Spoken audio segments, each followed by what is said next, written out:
opponents, man. Terence Crawford can get Charlo. He can fight Tim Tszyu. I know he got the Earl Spence rematch, so I believe Earl Spence has activated his rematch. He can fight a lot of guys at 154, 147. And this interesting matchup right here is Terence Crawford versus Gervonta Davis, Tank Davis. This match can very well happen. It's been guys in the past that's jumped up different weight classes. You know what I'm saying? Roberto Duran against Sugar Ray Leonard. You know what I'm saying? We had Alexis Arguello jumping up to fight Aaron Pryor. We have had, recent Kell Brook jumped up to fight Triple G. Now we have Jermell Charlo jumping up to fight Canelo Alvarez. So we have had guys jump up to fight, guys in different weight classes. So don't act like this fight can't happen. And Gervonta Tank Davis, really good fighter. Speed, power, can box a little bit. Great legs. He's been calling out Terence Crawford on the sly, saying things like he's made of glass. If I tap him on the chin, he want to sleep. These are the things that Gervonta Tank Davis has been saying. Now, look, if you're going to talk about it, do it. Don't tell me you can do it. Show me you can do it. Because I don't see, when they asked Terence Crawford, was he going to fight Canelo? He said, Canelo is at 168. I'm not going to 168. See, he's not saying, hey, look, if I tap Canelo on the jaw, I'm going to knock him out. Because then I would be like, no. Hold on. Go up there and let me see. Tank Davis fighting Terence Crawford would be a spectacle. Because you got Gervonta Tank Davis, a big star in boxing.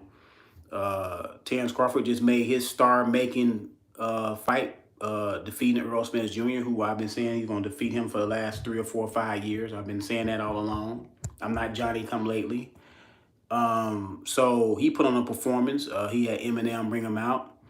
Everybody's still talking about that fight. You had Farrakhan. He mentioned the fight. I mean, everybody's talking about the fight. And this fight can happen, man. And it's not far-fetched. I know a lot of people say, well, Gervonta Tank Davis is too small. No, he's not too small. Guys have done it in the past. I don't want to hear about that small stuff. If you say what you can do to the bigger man, I have to see it. Now, I got Terence Crawford by stoppage for different reasons. First of all, he's facing Terence Crawford, and Terence Crawford has at least a 5-inch reach advantage, at least.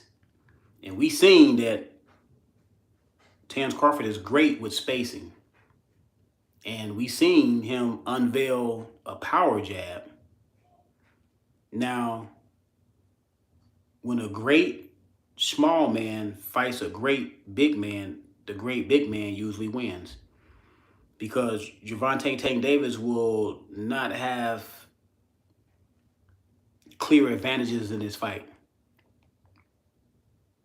He may be a little faster, maybe. Who knows how he will carry 147, because Terence Crawford is not going to drain himself to fight no Tank Davis. Tank Davis called him out. He ain't called Tank Davis out. See, when you call that guy out that's at a higher weight class, don't expect that guy to drain himself to fight you. I wouldn't do it. Terence Crawford is not going to drain himself to fight Gervonta Tank Davis.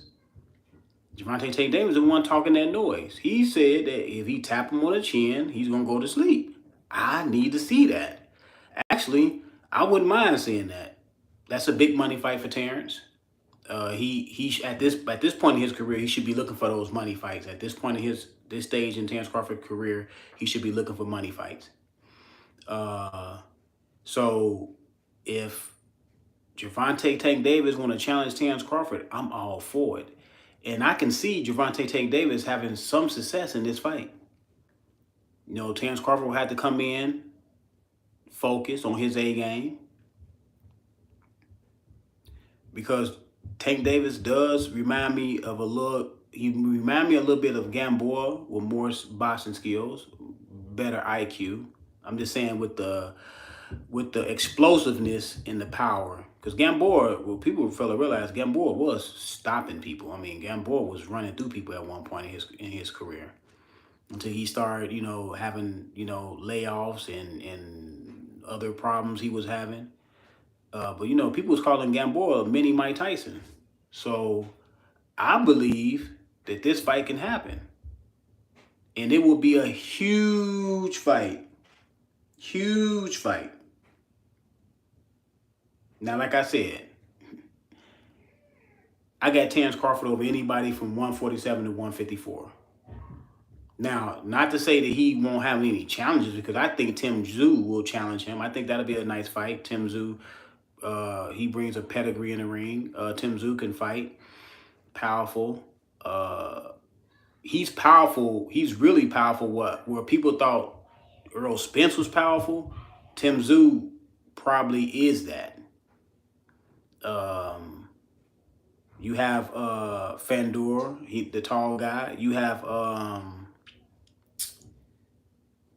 I don't know if I would like to see him fight Tony Harrison now, because Tony Harrison has taken a lot of hard fights and he's been pounded on a lot over the years. Maybe 3 or 4 years ago, Tony Harrison fight that would have been a really good fight, and that would have been a dangerous fight for Terence, because Tony Harrison is long, tall, and he can box with some power. But I wouldn't want to see him fight Lubin. That'd be a good fight for Terence. Lubin fight, but that's not those are not the two names I'm looking for him to fight like right now. Like the two names I'm looking for him to fight right now is Charlo, but he's going to fight Canelo. Tim Tszyu, because they did say they was gonna strip Charlo as soon as the bell ring. They was gonna strip him, so he would no longer be undisputed. I think they said they're gonna elevate Tim Tszyu. I don't like the elevation. I don't like guys. I like guys getting in the ring and fighting for the title. Even if you put somebody in there that he's gonna beat, at least let him beat somebody for the title. I don't like that elevation stuff, that elevating him to the title, giving him the title. And then people are gonna be saying you're a paper champion. People gonna say that you ain't beat nobody to get the title. You definitely didn't beat Charlo. Charlo got stripped. Now that Charlo only didn't get stripped for the title, you didn't fight nobody for the title. So I want to see him fight somebody for the title. Him and Terence Crawford. I think Earl Spence did activate his rematch clause, which I don't want to see that, man. I don't. Terence Crawford fighting Earl Spence at 154 is not going to be a difference. And Earl Spence, he's not going to get no reprieve at 54. He will have to go to 160. Not Terence Crawford. Earl Spence is 2 to 3 years too late even to fight at 54, even to feel good at 54. He's like, 33? He's been at 47 for 10 years? He need to go to 160 if he's going to get some reprieve. If he's going to get some reprieve on making weight, he's going to have to go all the way to 160. 154 is not going to make a difference between him and Terence Crawford. Well, any weight division these two fight at is not going to make a difference, especially 154. The same fight. See, I looked at this fight too, and I looked at this fight without all the hype and all that because they replayed it on Showtime, right? I looked at it Saturday. People say Earl Spence was drained and all this. They don't think he was, they think it was this, that. He had a broken rib. Some people said it's a something out there that he ran some mountains 2 weeks before the fight. No, it had nothing to do with that, y'all. Terence Crawford put that jab on him early and often. And what people got to realize is Terence Crawford is a right-handed dominant person. He's really right-hand. When he turned southpaw, ladies and gentlemen, his strong hand was his jab hand. Just like De La Hoya. De La Hoya is naturally a lefty. He's naturally a lefty, but he fought orthodox. Therefore, his strong hand was his jab hand. That's why De La Hoya can cut your face up like that, because his strong hand was his jab hand. Just like Terence. His strong hand was his jab hand. So he was hurting Earl Spence in the first round. If y'all look at that fight, look at it carefully. He was hurting the man in the first round. That's what befuddled Earl Spence. And when Earl Spence got knocked down in the second round, he lost confidence, but he still got up and fought hard. He still was throwing hard punches, y'all. He was still throwing hard punches in that fight. It's just that the fact that he got dismantled that people will look at it and say, well, he wasn't right. No, he was right. It was just Terence Crawford was all wrong for him. What I've been saying all along, that his style was going to lead him to getting stopped versus Terence Crawford. Mainly because he likes to come forward. When you fighting a counterpuncher, they want you to come through the front door. They don't have to find you. And you don't have to find Errol Spence. And I kept telling people, Danny Garcia was countering him. Sean Porter was countering him. And nobody would listen. I kept telling y'all that when he fight Terence Crawford, y'all, if y'all think those guys was countering him, imagine somebody countering him with punch. They can punch with both hands. What's going to happen? Now, I thought that Errol Spence was going to put up a good fight for the first 4 or 5 rounds. I always said that he going to put up a good fight for the first 4 or 5 rounds, and then by the 6, 7, 8 round, you're going to start seeing Terence Crawford run away with the fight. I didn't expect from round 2, really from round 1. He was showing dominance of that with that jab in round 1. I didn't expect from round 2 that he was going to start pulling away from the fight. Mainly because I thought Terence Crawford was going to come out southpaw after a couple rounds. Because I also said as soon as he turns southpaw in this fight, the fight is over. But they already had Errol Spence figured out before they got in the ring. Because Bomac, if you go back and look at his interviews 2-3 years ago, he said we already have Errol Spence figured out. We already have a game plan for Errol Spence. He's one-dimensional. He kept saying Errol Spence is not going. He said this fight is going to be easier than what people think. And then people kept on saying, well, that's his trainer. He's supposed to say that. No, he don't have to say that if he don't want to say that. Because guess what? He said that a person that would give Terence Crawford a tougher fight would be Keith Thurman. And that's what I've been saying all along. I've been saying that Keith Thurman, when Keith Thurman was right, I always said he will give Terence Crawford a tougher fight than Errol Spence by far. I always felt that way. And this is before the accident with Errol Spence. I've been saying he's going to stop him before the accident. And then I also say after the accident, y'all think he's going to come out of the car accident. Well, he's not going to be the same. He's not going to be the same. He's not going to even be the same person he was mentally. How the hell y'all think he's going to be the same person physically? He's not. He's not going to be the same person mentally and physically. And he got a drinking problem. And he admitted that he was still drinking after the car accident. So, and on top of that, he's been saying he's been having trouble making weight. And y'all still pick this man to beat Terence Crawford. A lot of people still pick this man to dominate Terence Crawford. Like I said, that's over, but I'm not done talking about that because these Errol Spence fans, they're going to get this work for a long time because y'all talked a long time. Y'all talked for 5 long years. And all of the debates I had with people, and I was breaking down this fight, telling y'all how this man's going to win this fight, y'all debates are not going to end well. They're not going to age really. They're going to age like milk because what y'all said Errol Spence can do, he did none of it. Now, I see if we had a debate and y'all said, well, Errol Spence going to do this, Errol Spence going to do that, and I say Terence Crawford going to do this, Terence Crawford going to do that, and then Errol Spence do a little something like that, or he's able to do some things y'all say he's going to do. He didn't do nothing that y'all said he was going to be able to do. He wasn't stronger. He wasn't better on the inside. He wasn't better on the outside. He wasn't better mid-range. He didn't have a better jab. I told y'all that Terence Crawford had a better jab. I told y'all that Terence Crawford was better at southpaw than Errol Spence was at southpaw. Oh, how is he going to be better at southpaw than Errol Spence? Errol Spence been fighting at southpaw his whole life. Like I said, being a switch hitter, that's the benefits of being a switch hitter. You have the vision of how a southpaw is supposed to fight because you fight southpaw. You have a vision of how a right-hander is supposed to fight. So even then, Terence Crawford knows the weaknesses of a southpaw and he knows the weaknesses of a right-handed fighter. You know why? Because he fights on both sides. So he knows the weaknesses for both sides. And that power jab, what is Errol Spence's remedy for that power jab that Terence Crawford displayed, that he displayed last Saturday. What is the remedy for that? Because he don't move his head. Kept telling y'all he keep his head on the same line. He doesn't move his head off the line. How are you going to fight a fighter like that when don't move your head off the line, man?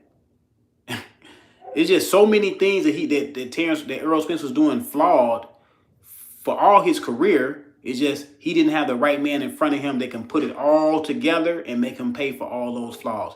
Now, Sean Porter almost did, but Sean Porter don't have no power. If Sean Porter had power, he would have stopped Errol Spence because he was hitting Errol Spence with clean counters throughout the fight.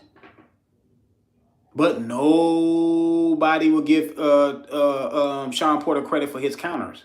Nobody was giving that man credit. I kept on saying this man was countering this man. He was hitting him with flush shots. But we know Sean Porter don't have any power at 147 and that's another story for another day. But he don't have power at 147. But like I said, this Gervonta Davis fight can happen. Now, Gervonta Tank Davis can fight anybody he want to fight. He can choose to fight anybody he wants to fight. Terence Crawford has a little bit of that right now because now he got to wait on Errol Spence if he's going to fight that fight or not. But he may have a little bit like that, but Gervonta Davis has a lot of it. He can fight. He can literally call anybody and get him in the ring, and the people will say yes. You don't think if he get on that phone to Al Heyman and say, look, I want to fight Terence Crawford, send a contract to Terence Crawford, you don't think Terence Crawford would accept that fight? And Gervonta Tank Davis don't come off to me as being a guy that's just going to say something just to say something and ain't going to do it. But I don't know, man. I don't know. Some people said that he was saying it in jest, that he was jokingly saying it. I don't think he was jokingly saying it, man. I really believe that Gervonta Tank Davis think that if he land his punches on Crawford, that he'll stop him. It's a lot of those guys think that Terence Crawford is weak on the chin. I just think Terence Crawford got hit by some really good shots. Mean Machine had power. Gamboa had power for that weight class that he was at. Y'all forget that Terence Crawford fought him at 35. It ain't like Terence Crawford fought him at 47 and Gamboa was jumping up to 47. No, they fought at 35, man. They both fought at 35. Yeah, he tapped him on the chin and hurt him. But see, nobody never talk about Terence Crawford recuperative skills. How he got himself together right away. Each time he got hurt, he got himself together right away. He did. He just you have to give him credit for getting himself together right away after being hurt. Everybody's going to get hurt in their career. Some people might hit the canvas more than others. Some people might get hurt more than others. It's what you do when you get hurt is what you do after you hit the canvas. Look at Tyson Fury. After he hit the canvas versus Deontay Wilder, what did he do? He got up, fought on, and got a draw.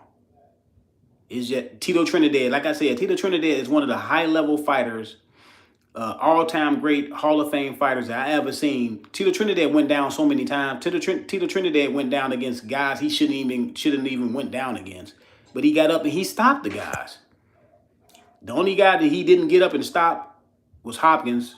After Hopkins, kind of took him apart. But everybody else, Tito Trinidad got up and stopped them. It's like I said, it's not what happens when you get hit and get hurt. It's what you do after. It's not what you do after you get knocked down. It's what you do after. Because some fighters can get hit and get hurt and stay hurt. Some fighters get hit and go down and stay down. They just stay down.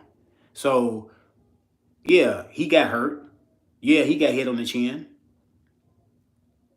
So I can understand people saying Amir Khan is chinny because Amir Khan actually got stopped getting hit in the chin. Terence Crawford has not yet gotten stopped, not as of today. But like I said, man, I would love to see this fight. Now if Gervonta Tank Davis got to come out and get him a warm-up fight. You know what I'm saying? Do what he do. But let me know what y'all think, man. I think it's a great fight, man. I really do. And Gervonta Tank Davis got a chance. Because he got power. Anytime you got power, you got a chance.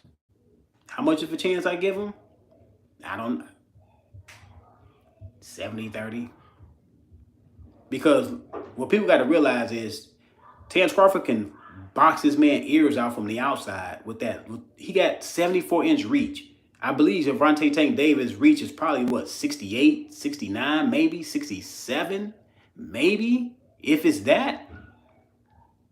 And y'all think, and you think that he's going to be able to what, get on the inside? In order to get in the inside, he gonna have to pay to get on the inside. He gonna have to pay to get on the inside. He's gonna have to pay with getting hit with that jab. And Terence Crawford will fight him southpaw as well. This man has unleashed a power jab that hurts people. Like, really hurt you. It's not like a range finder. It's not like a flick jab to score points, to keep you busy in the fight. No.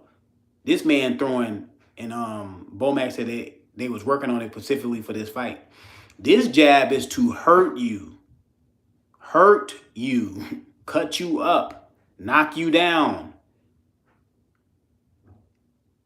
A jab is already, to me, is probably the most important punch in the fight because it helps you establish range, and it helps you use your other variation of punches off that jab. But not only have to worry about that, now you have to worry about the jab hurting you. That's a different level. But let me know what y'all think, man. I'm out.